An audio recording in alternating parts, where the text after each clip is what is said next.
All right, guys, today we are going to be reacting to Money in Politics, the shocking difference in election across the globe. Jump in. As the saying goes, the real scandal in Washington isn't what's illegal, it's what's legal. Now accused of violating campaign finance laws. Buying $1 million worth of ad time. Because people have got to know whether or not their president's a crook. Mr. Trump has repeatedly said that the $100 million you've raised for your campaign makes you a puppet for your donors.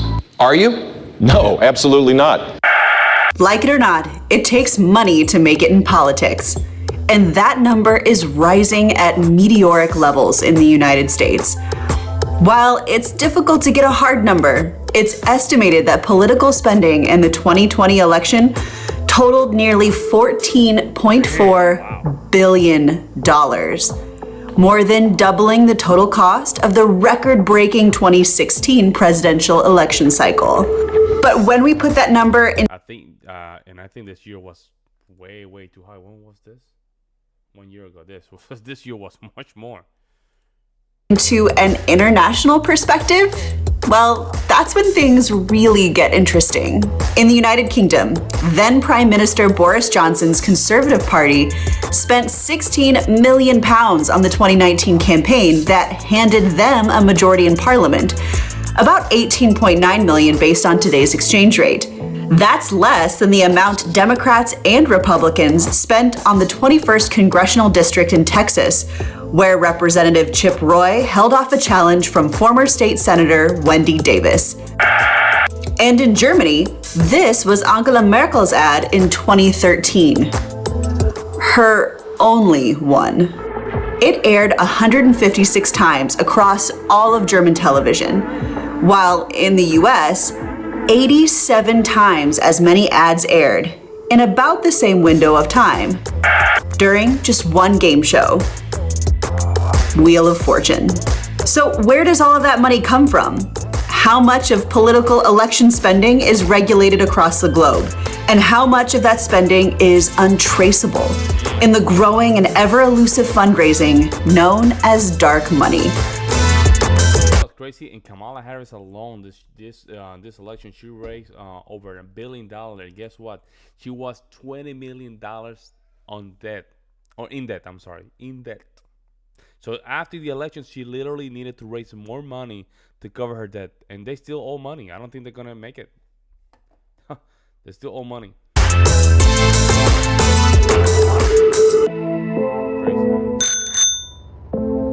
In our small town here in Germany, we just finished wrapping up a round of local elections. And watching it from an outsider's perspective had me reflecting a lot about just how interestingly different both campaigns and political finance happen to be between the US and Germany. Because the amount of money spent on US elections eclipses the annual total economic output of some small countries. The total spending by candidates, political parties, and independent campaign groups in the 2016 race was around $6.5 billion US. That's comparable to the GDP of that year of Monaco, Kosovo, Liechtenstein, or more than double that of Liberia. And the 2020 election cycle came with a cost that even I, as an American, find mind-blowing. The total cost of the 2020 election reached an unprecedented $14.4 billion, making it not only the most expensive election in history, but over twice as expensive as the previous presidential cycle. And that's more than the entire GDP of Albania or Malta for our European audience. But election spending... You don't have to even go that far away. That's higher budget than some state in the union. This is right crazy. There's some states in the union. I don't think they have that budget, that big as a budget. I don't think so. I mean, some states, right? Some states, not all of them. Some states they do have way bigger. But I know probably Alabama, not Georgia, but some of these very poor states, they probably don't have that big as a GDP. Spending didn't always used to be this way in the United States. Congress had made previous attempts to regulate campaign finance, such as with the Tillman Act of 1907 and then the Taft-Hartley Act in 1947, but neither was well enforced. I have never profited from public service. But after the Watergate scandal, historic election campaign finance reform moved its way through Washington. The Federal Campaign Act of 1974 is going to change American politics forever, and hopefully for the better. But that didn't stick around for too long. In the landmark case of Buckley versus Valeo, the Supreme Court essentially said that election spending is free speech that can't be limited, expanding and codifying the relationship between the First Amendment and election spending. But not all election spending. Spending that goes directly to a candidate, sometimes referred to as hard money, is still capped, because those limits, according to the Supreme Court, are appropriative legislative measures to deal with the reality and appearance of improper influence. But the courts banned caps on what are commonly referred to as soft money, which is money that's spent independently of candidates. So in the minds of the courts, if I wanted to go out and personally purchase advertising space, whether that happens to be on the television or radio, well, I have the right to do that as an American under the First Amendment. And the court has affirmed this decision time and time again, loosening regulations and paving new pathways for money to surge through our elections. I think the Supreme Court of the United States is done with that decision. They're not changing it. They're not changing it, especially when it comes down to the First Amendment. The United States, which is, the freedom of free speech. They're not going to change it. And I know that, man, money in politics here goes crazy far. Crazy far, guys. Sometimes I don't know how, but sometimes you look around, you're wondering, how the hell these people you spend $200 million? I mean, when I was checking Kamala Harris' spending, I couldn't believe it.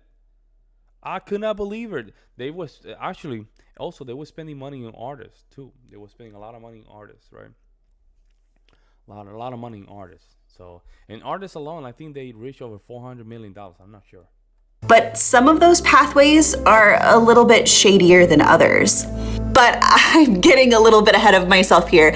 I think it's important that we go back and take a look at just how money is raised and spent in the United States on election campaigns, but also take a look at some other countries around the globe to give a little bit of a contextual comparison here on just how different money and elections are handled in nations across the globe.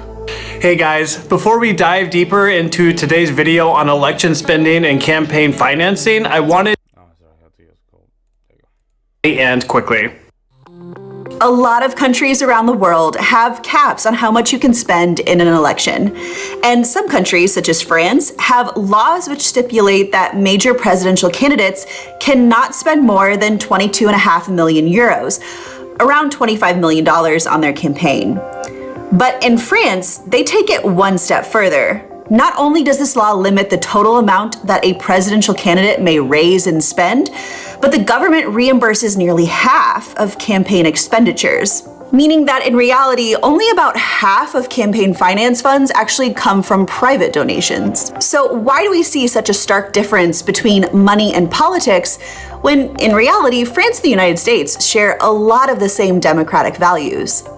Well, over the last 40 years, while France and other democracies in Western Europe have adopted stricter campaign spending limits, the US Supreme Court has taken America in the opposite direction by severely limiting lawmakers' ability to set such limits.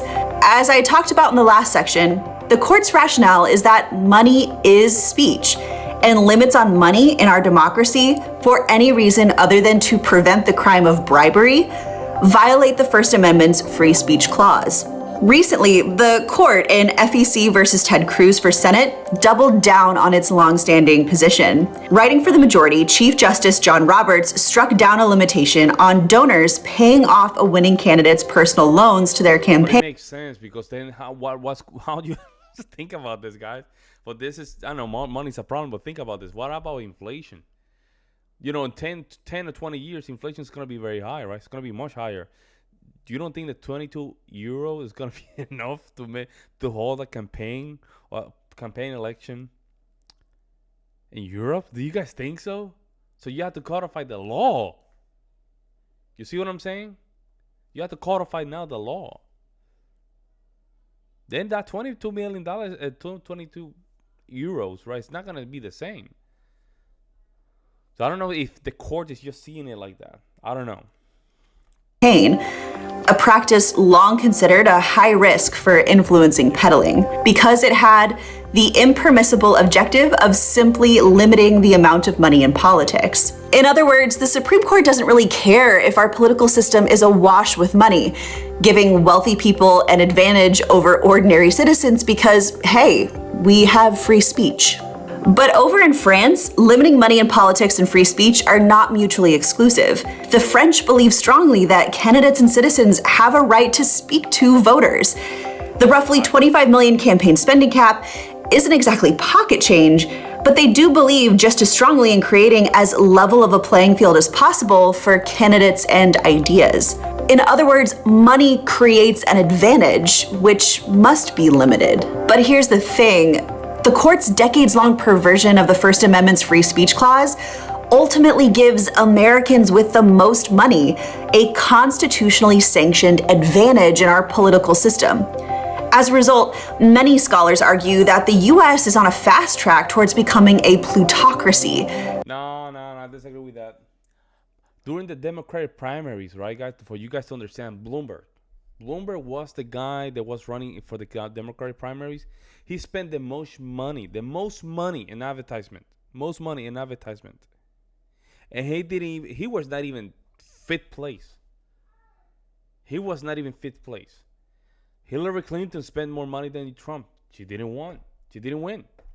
Kamala Harris either didn't win. 2020, the little virus and all that stuff. It's a little bit, something different, right? But it doesn't translate as winning, guys. It does not. In the United States, for some reason, it does not translate winning. It is a tool that can be utilized, but it doesn't translate. Because you have grassroots movements. Both parties, they have grassroots movement, and those grassroots movement do better job than the money coming directly from the campaigns, guys. That's how it works in the United States. They can put all that money that they want, and you saw Kamala Harris in the last 2024 election. She did very bad, guys, and she always spent Trump far more. I don't even think it. Probably Trump only raised $250,000. Didn't he still won, and all that money went back to the IRNC. So it doesn't translate like that. I know it looks horrendous, right? But it doesn't translate. It's somehow in the United States doesn't really translate. It is a tool, but it doesn't really translate. A government run by the wealthy. But here's the thing. If money was the only thing that mattered in elections, well, the outcomes of our elections in the US would actually be a lot different. In fact, in 2016, Donald Trump came fifth in overall spending for the Republican primary. And the general election would have looked a lot different too. Money is just one element. That's crazy, bro. Wow. Of what it takes. So then, why do American elections cost so much? It's a lot, man. It's a lot. It's 58. Well, I'll tell you why. It's 50 states, even including territories. It's a lot of states. And some of these states, they have a large population pool. So guess what? You have to spend more money. It's not that science. It's not difficult, guys, to figure out. You have one. You have Florida. You have Texas. You have a lot of these states. They have millions and millions and millions and millions of people. Some of these states, they have even bigger population than some of the countries in Europe. I mean, there we go. It's not that simple. It's that simple, guys. 50 states. It's a lot of people, man. It's 360 million people in the United States, guys. So you have to spend money. Even in the states that you know that you're going to win, you still have to spend money. For starters, American elections are ridiculously long by international standards. And it takes a lot of resources when you want to lay siege to sway voters over quite literally years. If you measure from the first primary debate to Election Day, the 2020 US election took 496 days.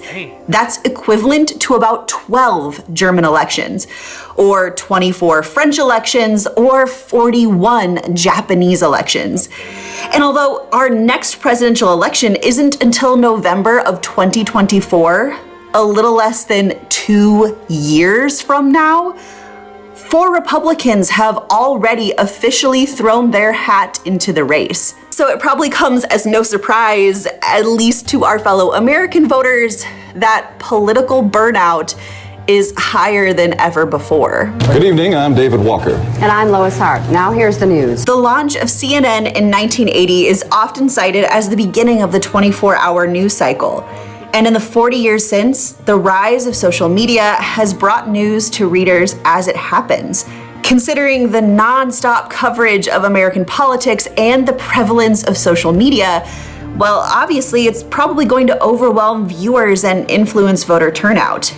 A Pew survey conducted in 2016 found that about 59% of Americans surveyed felt fatigued by coverage of the 2016 presidential election.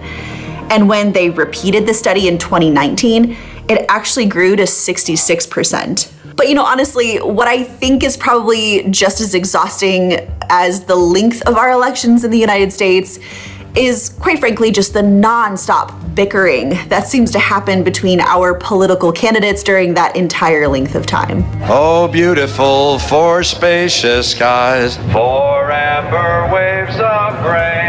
In the 2012 election, Barack Obama and Mitt Romney both spent more than $400 million each on TV ads. The vast majority of them negative.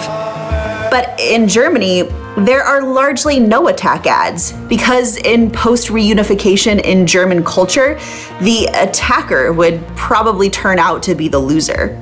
In fact, this relatively tame poster from the SPD in 2005 is about as negative as it gets.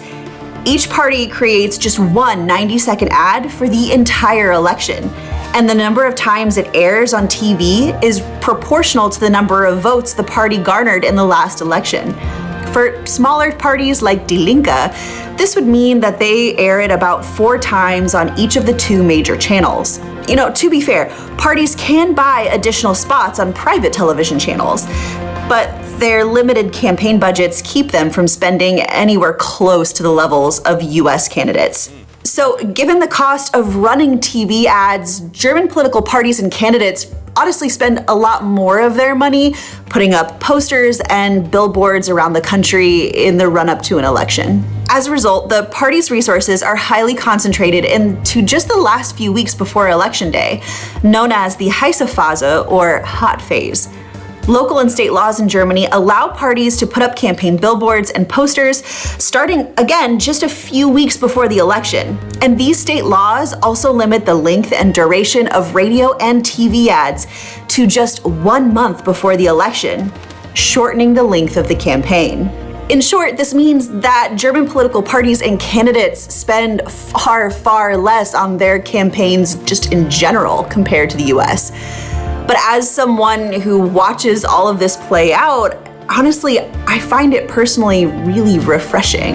As a voter in the US, we're used to spammers inundating voters with phone calls, emails, text messages, and attack ads on television for months on end. But here in Germany, outside of political posters that are usually just plastered around an S-Bahn stop for a couple of weeks, yeah, you're not going to be as inundated with ads anywhere close to the same amount as what you would experience in the United States. But with all of that money comes a lot of distrust.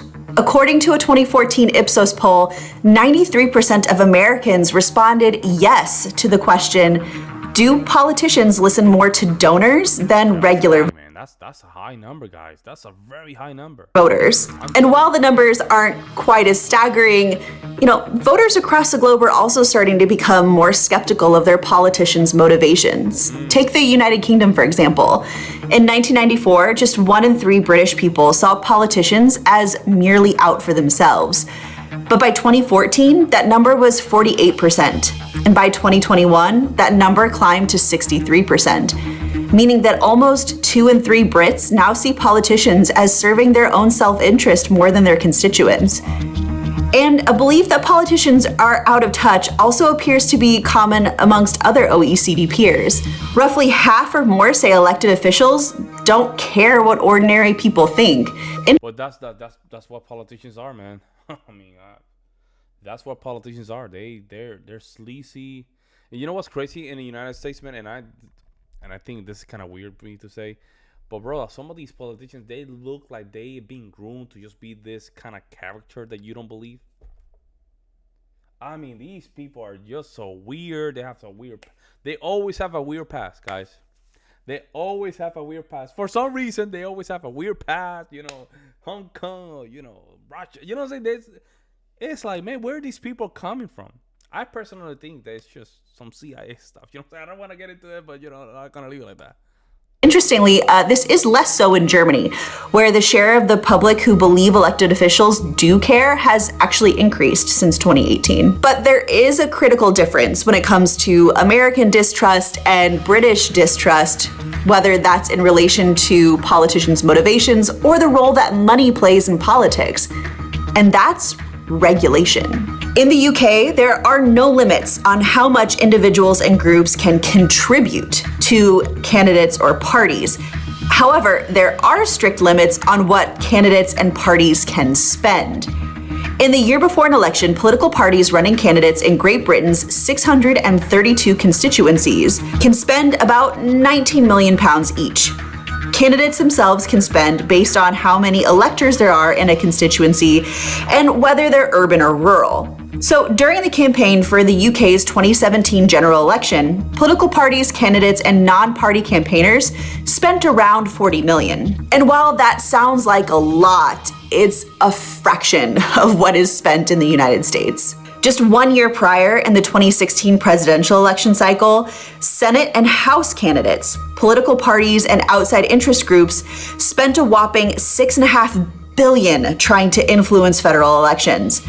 About 162.5 times as much. So to put this quite simply, although there are no limits on how much individuals can contribute to an election, well, there's no use raising all of that money if you can't actually spend it. So in the end, the UK's... No, but they're going debt, guys. I'm telling you, I'm telling you, they go into debt. Because when it comes down to, especially in federal elections, man, you have to... I know what she's saying, right? And I agree with her. With the moral principle, I agree. Money in politics is bad, guys. But you're running for presidency in the United States, man. The highest office on the land, where you have to protect. It's oh my God, it's a lot of. You're not gonna win that stuff with $100 million, guy. You're not winning that with $100 million, guy. You're not. You're simply not. You're not simply winning that election with that amount. They have to throw everything. They have to throw the entire kitchen into the wall, because that's not gonna do it. And I'm against it, man. But at the same time, it's 50 states, guys. 50 states, man. And some of these states, their populations is enormous. So what are you gonna do? And that amount is always gonna grow because of inflation. The nature of inflation is gonna require that money to go up. That's what I'm saying. In Europe, I think it's capped. But then in 10 years, it's gonna be that 22 euros. It's not gonna be the same. I might be wrong here. There has to be kind of a formula, right? Like, inflation goes this amount, therefore, it has to be a mathematically formula to make sure that it doesn't go that crazy. I agree with that. But if some of the countries, they already stipulate that you can only raise 22 euros, I'm telling 10 to 20 years, that 22 euros is not gonna look. It's not gonna travel a lot farther. Does that make sense? Let me know what you guys think. Strict spending limits produce less incentive to give to political parties and candidates, so they raise far less money than in the United States. Plus, third-party political groups, what might be classified as political action committees in the US, are not actually major players there, with their spending honestly being relatively modest for comparison's sake. And you know, that's actually a really good transition to the next section of this video. In the last section, we were talking mostly about hard money, which is donations that are given directly to a candidate. And again, to be fair, those are regulated by the Federal Election Commission. And hard money still makes up the majority of election spending in the United States. But that's changing. Because the Citizens United decision really did open the floodgates and removed the caps on a type of giving known as soft money, money spent independently from campaigns. And like I mentioned again in the very first section of this video, in the minds of the Supreme Court, buying political ads on TV or radio is simply just seen as an exercise of free speech. But the problem is that due to the cost of these ads, well, regular people like you and I probably aren't going to be able to afford it. But the people who can wield an incredible amount of influence. So again, the most famous of these cases brought before the Supreme Court was Citizens United. Citizens United. Citizens United. Is the Citizens United decision. The case centered around whether or not Citizens United, a small nonprofit corporation, could promote its film, Hillary the Movie, close to the 2008 presidential election. The movie was pretty critical of Hillary Clinton. She's deceitful. She'll make up any story, lie about anything, as long as it serves her purpose of the moment. And the American people are going to catch on to it. The government said that it qualified as a political ad, which corporations weren't allowed to make. But Citizens United argued that it was just a documentary, and therefore protected speech. The more liberal justices didn't buy the argument. They worried that this kind of corporate spending would drown out the voices of real people. But 5-4, Citizens United won. Essentially, the court said that corporations and unions, like rich people, have a constitutional right to spend unlimited amounts of money supporting or opposing a candidate, so long as they don't coordinate that spending with the candidate. Is that real money? Is that real money? As long as that spending is independent, to use the words from the Supreme Court ruling. But as you can imagine, when it comes to politics, well, independence is kind of a gray zone. Oh, here's my form. That's a regular PAC that cannot take money or a gift in kind from Viacom. Right. Now it's a super PAC? Right. Okay. PAC? Super PAC. There you go. Short for political action committees.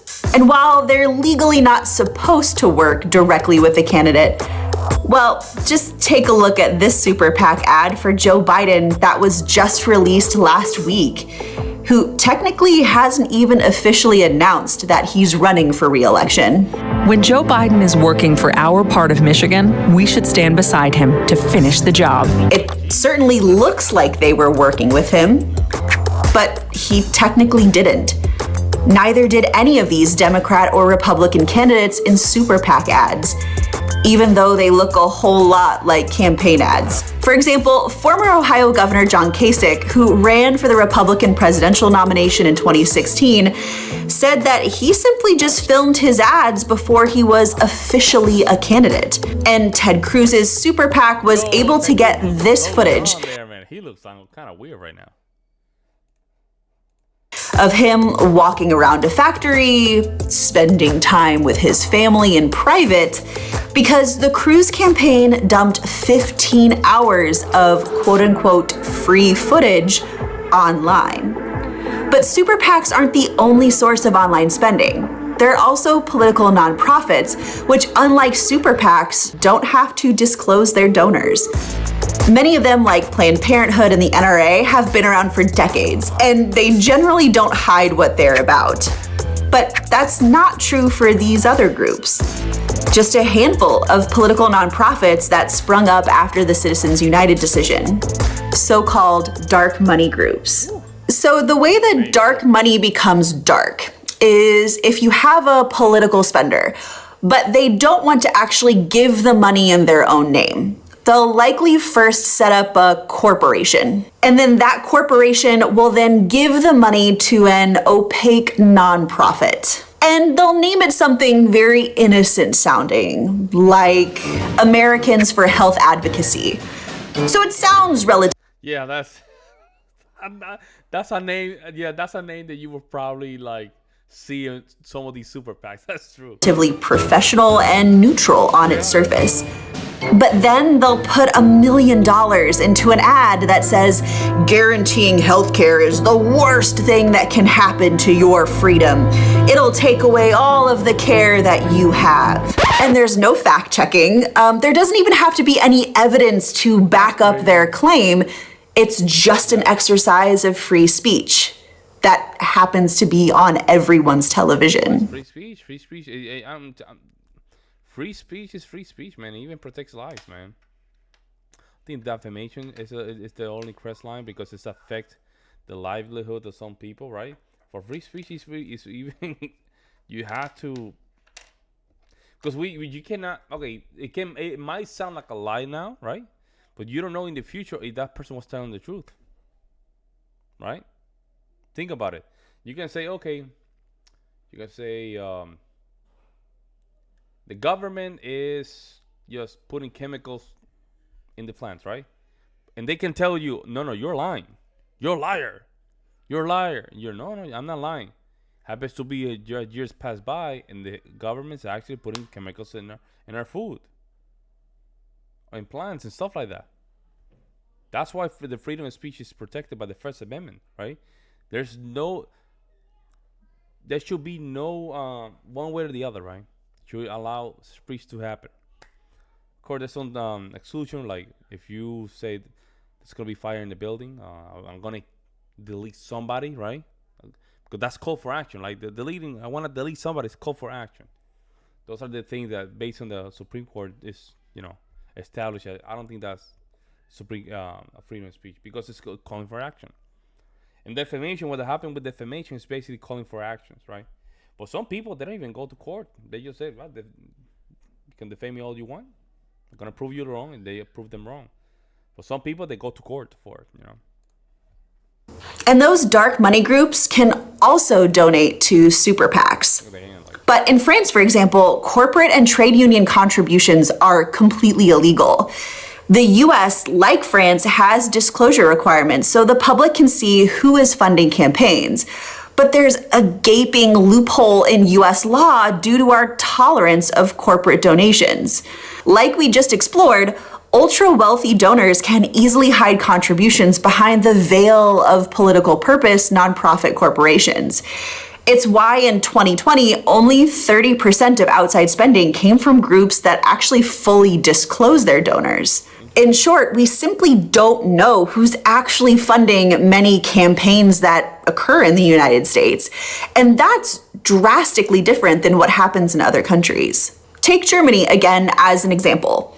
Here in Germany, like the speed limit on the Autobahn, there's no limit to how large donations from corporations or from individuals can be. There's also no limit on how much the parties are allowed to spend on election campaigns. However, despite this sky's the high the limit approach to party donations, honestly, these type of contributions make up just a fraction of overall campaign finance spending. That's because one of the main requirements is that all donations over 50,000 euros must be reported to the Bundestag. And then the parliament posts a list of the donations on its website, including the names and addresses of the companies or people who donated. For example, the largest donation in 2021 came from a software developer and cryptocurrency investor. He donated about 1 million euros to the Greens, which, even if you're against that kind of money being thrown into election campaigns, at least there's accountability and transparency. But honestly, at the end of the day, one of the big reasons why American elections are so drenched with money is simply because we let them be. Most political figures in American presidential elections have been public figures for decades. We already know who they are, and voters rarely cross party lines. So on some level, it can be argued that it's unlikely an ad would even persuade someone one side or the other. But when it comes to public policy, well, a little money still goes quite a long way. So the money that we spend in election campaign finance still has pretty significant influence well after that election actually ends. For starters, money can buy you powerful positions in government. During the Trump administration, he regularly tapped big donors and fundraisers to serve in his cabinet, such as Steve Mnuchin, the Secretary of the Treasury, Wilbur Ross, the Secretary of Commerce, and Betsy DeVos, the Secretary of Education. But it's not unusual for top presidential donors and bundlers to land cushy assignments after an election. Ambassadorships to sought-after locations such as London and Paris are usually reserved for big money players. For example, President Biden has named deep pocket donors, wealthy billionaire supporters, and election campaign funding bundlers for— You know what's crazy? As long as they do the job, I'm okay with that. Because you can say, yeah, you put $200 billion, but then the guy, he's the one that's gonna make sure that your spending doesn't go crazy. Okay, that's not bad. But it can go both ways, right? It can go both ways. Or ambassador posts to countries such as Greece, Kenya, Argentina, Belgium, Slovenia, Malta, and Canada.